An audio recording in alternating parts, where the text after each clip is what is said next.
Hello students, I am Nilesh Chaudhary, a faculty of Sandipani Higher Secondary School, Rajoda. Students, today we are going to study about the spermatogenesis in biology.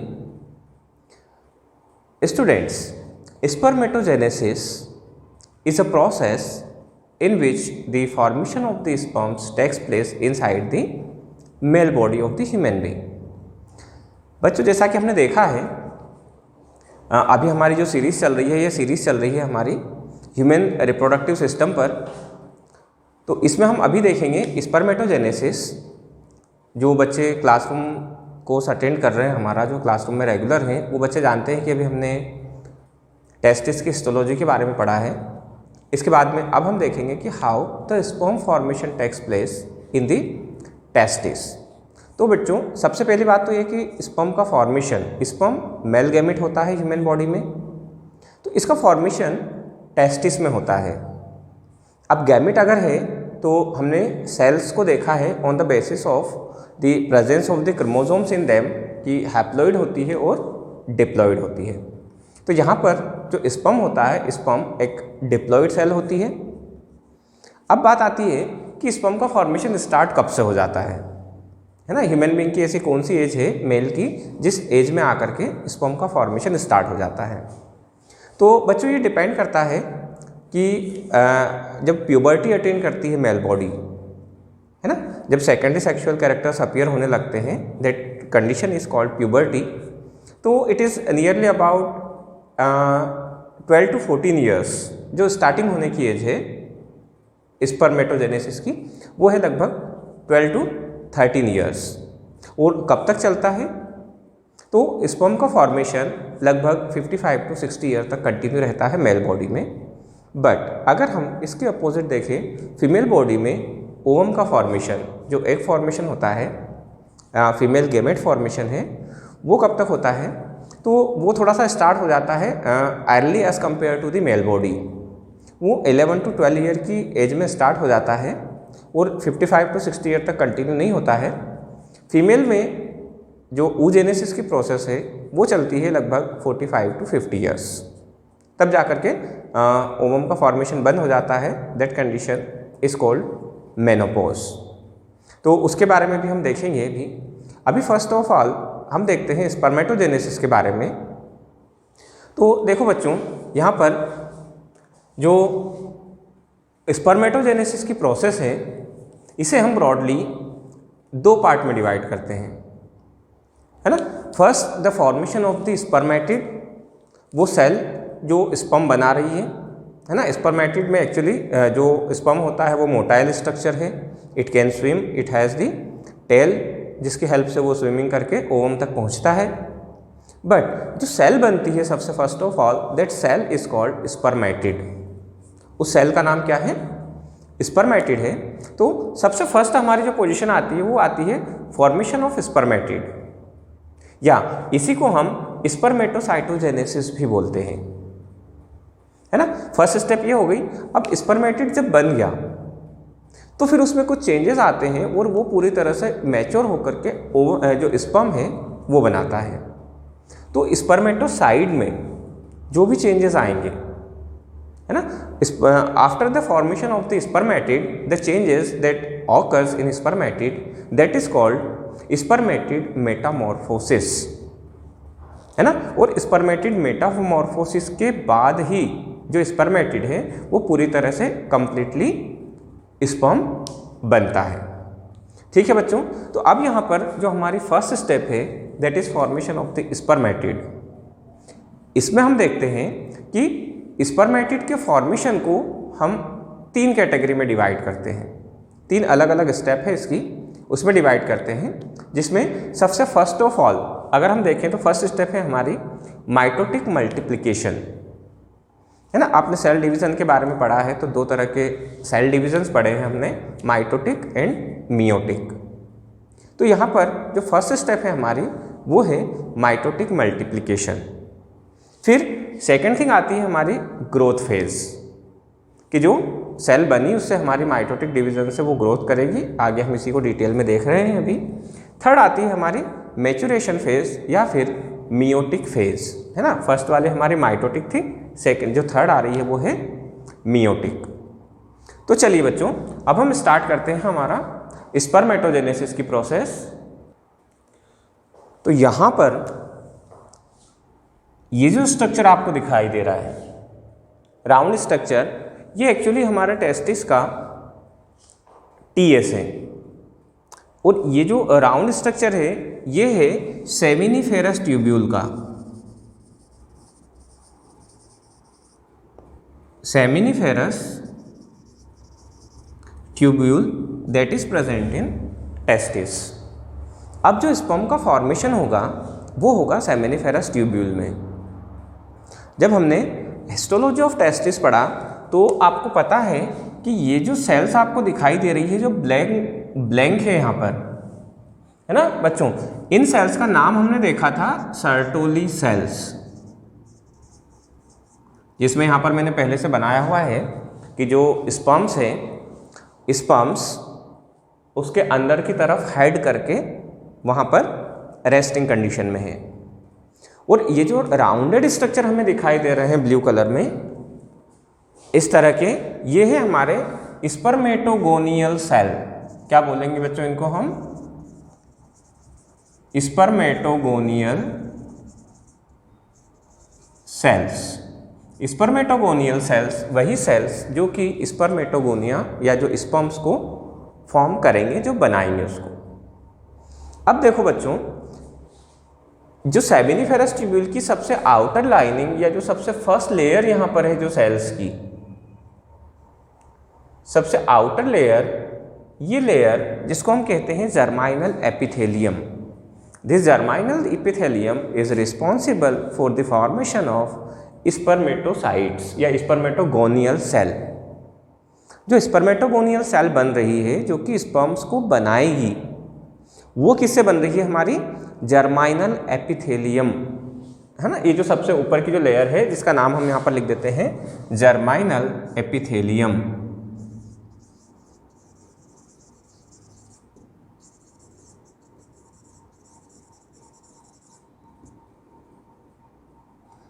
जर्माइनल epithelium ये वो layer है जो कि continuously जो primary spermatocytes हमारी रहेंगी या जो स्पर्मेटोगोनियल सेल्स हैं, इनको कंटिन्यूअसली बनाती रहेगी।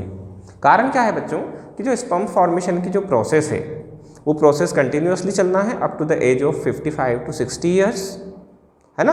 तो वहाँ पर जो स्पर्मेटोसाइट्स है उनका फॉर्मेशन कंटिन्यूअसली होना है आफ्टर द प्यूबर्टी, जो हमने देखा कि 13 to 14 ईयर की एज से जो स्टार्ट होता है स्पर्मेटोजेनेसिस, उस प्रोसेस को कंटिन्यू करने के लिए हमें स्पर्मेटोसाइट्स की ज़रूरत पड़ती है, जो स्पर्मेटोगोनियल सेल्स हैं उनकी ज़रूरत पड़ती है।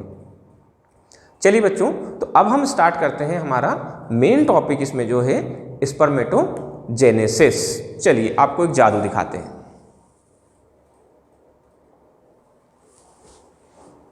देखिए बच्चों, ये है हमारे पास में एक diagrammatic representation of the spermatogenesis की स्पर्म का फॉर्मेशन में किस किस तरह से क्रोमोसोम्स के नंबर चेंज होते हैं, कैसे कैसे डीएनए का अमाउंट चेंज होता है, और एक एक जो जर्माइनल सेल है हमारा, जर्माइनल एपिथेलियम सेल है उससे कितने स्पर्म्स बनते हैं, कितने गैमेट सेल का फॉर्मेशन होता है। ठीक है, तो देखो बच्चों, यहाँ पर सपोज हमारे पास में एक स्टार्टिंग में ये सेल है जिसको हम बोलते हैं जर्माइनल एपिथेलियम, जर्माइनल एपिथेलियल सेल। ये जो जर्माइनल एपिथेलियल सेल है ये कंटिन्यूअसली हमने देखा है कि जो फॉर्मेशन ऑफ द स्पर्मेटिड्स है ना, स्पर्मेटोजेनेसिस को हमने दो पार्ट में डिवाइड किया है। फर्स्ट पार्ट हमने यहाँ पर जो लिखा था पहले, फॉर्मेशन ऑफ द स्पर्मेटिड, और सेकंड पार्ट हमारा था स्पर्मेटिड मेटामॉर्फोसिस। तो यहाँ पर जो फर्स्ट हमारा था फॉर्मेशन ऑफ द स्पर्मेटिड, उसको हमने तीन पार्ट में डिवाइड किया था। देखिए, माइटोटिक मल्टीप्लिकेशन, ग्रोथ और मैचुरेशन फेज, या मैचुरेशन को ही हमने बोला था मियोटिक डिवीजन।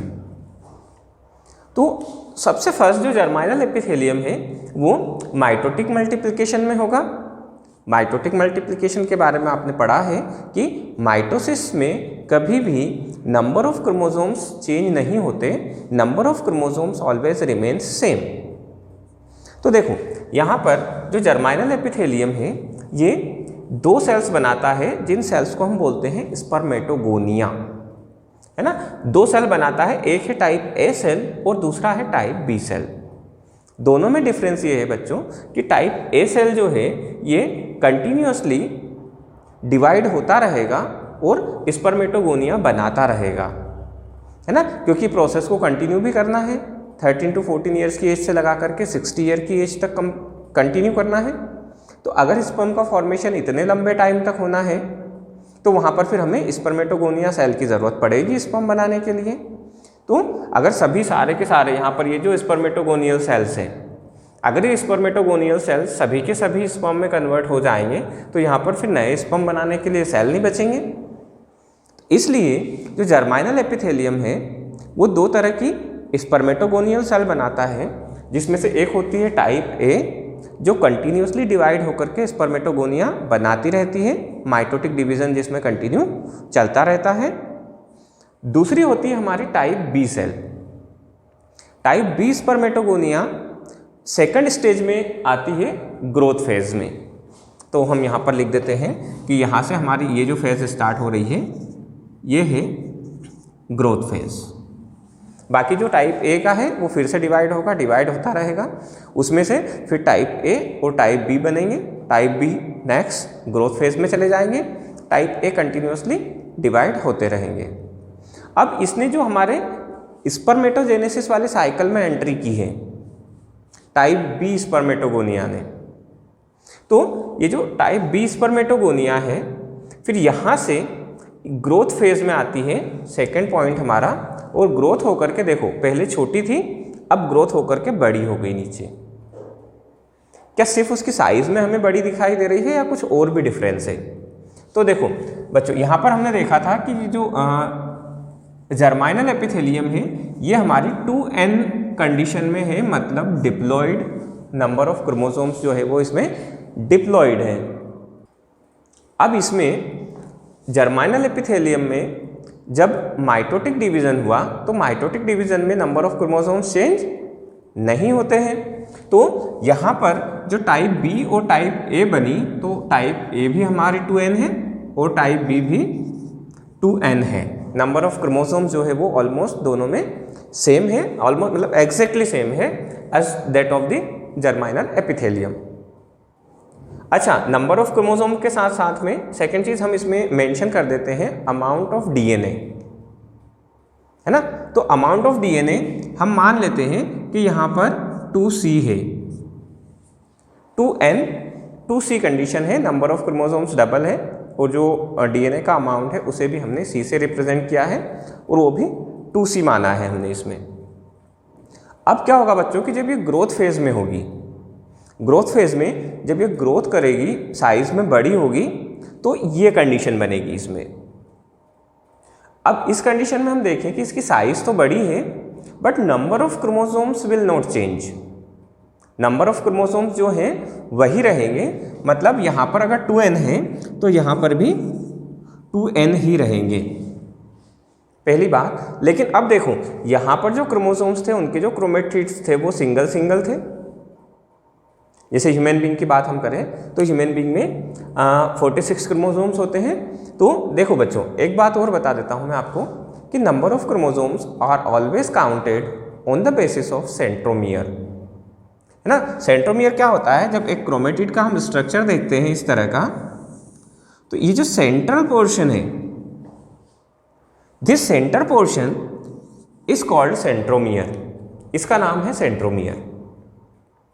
तो हम हमेशा जब क्रोमोसोम्स को काउंट करते हैं तो वो सेंट्रोमियर, कितने सेंट्रोमियर है ना, उनको काउंट करते हैं तो हमें पता चलता है कि क्रोमोसोम्स कितने हैं। चलिए यहाँ पर हम देखते हैं कि जो सेंट्रोमियर्स है, जो क्रोमोसोम्स है वो साइज में भी छोटे हैं, सिंगल क्रोमेटिड है उनके ऊपर, है ना। ये जो दोनों तरफ है इस तरह से दिखाई दे रहे हैं, अगर क्लियर नहीं मैं यहाँ पर बना देता हूँ उसे, ऐसे सिंगल क्रोमेटिड्स है।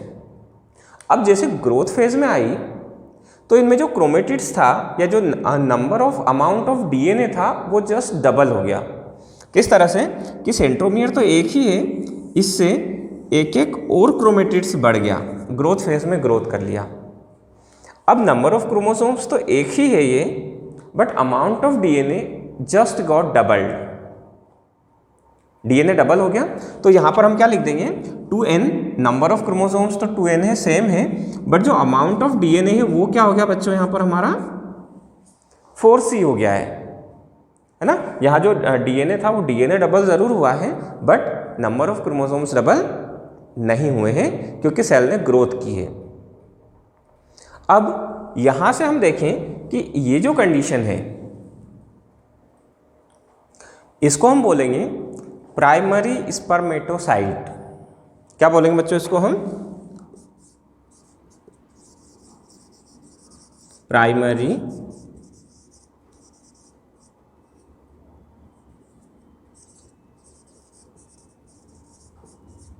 स्पर्मेटोसाइट। प्राइमरी स्पर्मेटोसाइट में नंबर ऑफ क्रोमोसोम्स सेम है जो जर्माइनल एपिथेलियम में थे, उसके साथ साथ में यहाँ पर क्या हुआ है, amount of DNA just got doubled. यहाँ पर हमारी ग्रोथ फेज खत्म होती है, फिर आती है हमारी मैच्योरेशन या फिर मियोटिक फेज। अब यहाँ पर बच्चों जो डिवीज़न होगा इसके आगे वो होगा हमारा मियोटिक डिवीज़न, है ना। इसलिए मैंने माइटोसिस डिवीज़न को तो अपन ने वर्टिकल ड्रॉ किया है और मियोटिक डिवीज़न को हॉरिजॉन्टल ड्रॉ किया है अपन ने, कि यहाँ से डिवीज़न जो है टाइप्स ऑफ डिवीज़न चेंज हो रहा है। अब देखिए बच्चों, मियोटिक डिवीज़न में आपको पता है it is a reductional division, जहाँ पर क्या होता है नंबर ऑफ क्रोमोसोम्स हाफ हो जाते हैं। और आपने ये भी पढ़ा है कि मियोटिक डिवीज़न जो है वो दो पार्ट में होता है, मियोटिक फर्स्ट या मियोसिस फर्स्ट और मियोसिस सेकेंड। अब क्या होगा, यहाँ से जो प्राइमरी स्पर्मेटोसाइट्स है यहाँ पर मियोसिस फर्स्ट स्टार्ट होगा। अब मियोसिस फर्स्ट में क्या होगा बच्चों कि नंबर ऑफ क्रोमोसोम्स जो होंगे वो हाफ हो जाएंगे। नंबर ऑफ क्रोमोसोम्स हाफ हो जाएंगे मतलब क्या होगा कि यहाँ पर जो 2n कंडीशन है वो यहाँ आकर के क्या हो जाएगी, जस्ट n हो जाएगा। यहाँ पर भी n हो गया, यहाँ पर भी n हो गया, लेकिन अभी जो क्रोमोसोम्स ट्रांसफर हुए हैं वो डबल के फॉर्म में ही है। देखिए यहाँ पर जो दो थे ब्लू, तो एक ऊपर चला गया एक नीचे चला गया, रेड जो थे वो एक ऊपर चला गया एक नीचे चला गया। इस तरह से सारे, अगर जिस भी स्पीशीज़ की बात हम करें, जिस भी एनिमल की, ह्यूमन बीइंग की बात करें, तो जो 46 है उसमें से 23 चले जाएंगे पूरे। तो नंबर ऑफ क्रोमोसोम्स जो n थे उससे जो 2n थे 2n से n हो गया। Now the next important thing is about the amount of DNA. अब जब नंबर ऑफ क्रोमोसोम्स हाफ होंगे, है ना, तो आपको पता है कि जो डीएनए होता है वो क्रोमोसोम पर ही होता है। तो जो नंबर ऑफ क्रोमोसोम्स है वो भी क्या हो गया यहाँ पर हमारा 2c हो गया। ये हुआ हमारा मियोटिक फर्स्ट डिवीजन। यहाँ पर जो सेल बनी इनको हम बोलते हैं सेकेंडरी स्पर्मेटोसाइट। जो फर्स्ट में यहाँ पर थे ये हमारे प्राइमरी स्पर्मेटोसाइट था, अब हो गया हमारा सेकेंडरी स्पर्मेटोसाइट। और सेकेंडरी स्पर्मेटोसाइट में इसको हम कहाँ पर लिख देते हैं, यहाँ पर लिख देते हैं। चलिए कलर चेंज कर लेते हैं, सेकेंडरी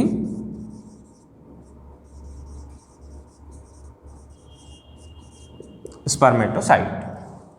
सेकेंडरी स्पर्मेटोसाइट में remember number of chromosomes will be half and the amount of DNA will be same as that of the spermatogonia. जो स्पर्मेटोगोनिया बना था, और सेकेंडरी स्पर्मेटोसाइट में देखिए 2c यहाँ पर भी ये सेम हो गया। अब बात आती है बच्चों हमारी मियोसिस सेकेंड की। मियोसिस सेकेंड डिवीजन होगा तो क्या फिर से नंबर ऑफ क्रोमोसोम्स हाफ हो जाएंगे इसमें? बिल्कुल नहीं, है ना। सेकेंडरी स्पर्मेटोसाइट जो मियोसिस डिवीजन होगा हमारा, उसमें फिर से नंबर ऑफ क्रोमोसोम्स हाफ नहीं होंगे। बट देखो यहाँ पर जो डबल क्रोमेटिड्स हैं, इस तरह के जो क्रोमेटिड्स हैं, तो ये क्रोमेटिड्स क्या होंगे, फिर से जब अलग अलग जाएंगे तो एक क्रोमेटिड्स इसमें आ जाएगा और एक क्रोमेटिड्स हमारे नीचे वाले में चला जाएगा।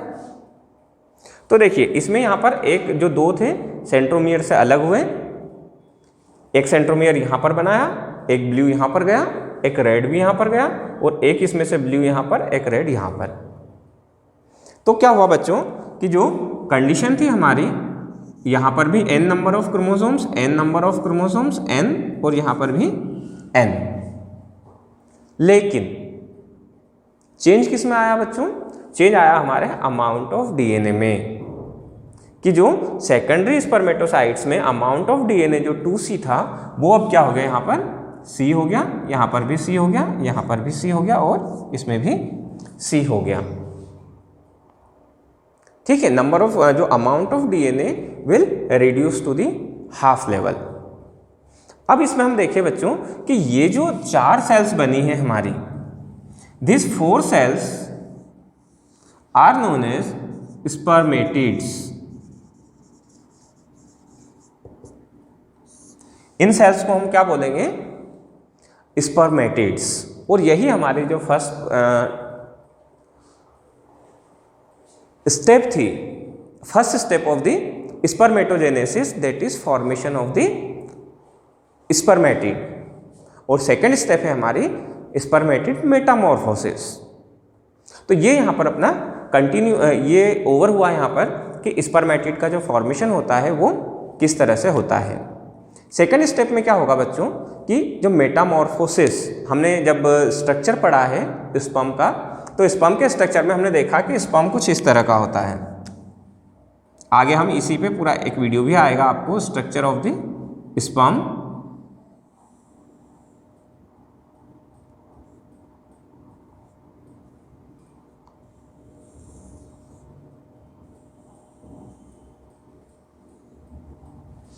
है ना। तो ये जो स्पर्मेटोसाइट्स है, स्पर्मेटिड से ये राउंड शेप है पूरी। जब वो इस तरह के स्ट्रक्चर में चेंज होगी यहाँ पर, तब हम ये देखेंगे मतलब ये जो मेटामॉर्फोसिस होता है इसमें धीरे धीरे इसका जो वेट है, सेल का वेट लॉस होता है, रिड्यूस होता है। जो आउटर लेयर है वो धीरे धीरे जा करके उसकी टेल में कन्वर्ट हो जाती है। साइटोप्लाज्म धीरे धीरे कॉन्ट्रैक्ट होता जाता है, साइज हल्की सी छोटी हो जाती है और ये कंप्लीटली मोटाइल हो जाता है। इसमें जो माइटोकॉन्ड्रियाज होते हैं, माइटोकॉन्ड्रियाज यहाँ पर आकर के कॉलर वाले रीजन में एक्युमुलेट होते हैं। गोल्जी बॉडी जो है वो ऊपर, जिसका नाम है एक्रोसोम, है ना, एक्रोसोम में आकर के इकट्ठा होते हैं जो कि एंजाइम सेक्रेट करते हैं। जस्ट लाइक हाइयालुरोनिडेज एक एंजाइम है ना, या कोरोना पेनेट्रेटिंग एक एंजाइम का नाम है जो कि यहाँ पर सेक्रेट होते हैं, which will helps the sperm to penetrate in the layers of the ovum. ठीक है बच्चों, तो ये यहाँ पर था हमारा स्पर्मेटोजेनेसिस, है ना। I hope you all have understand this. Thank you so much for watching this video.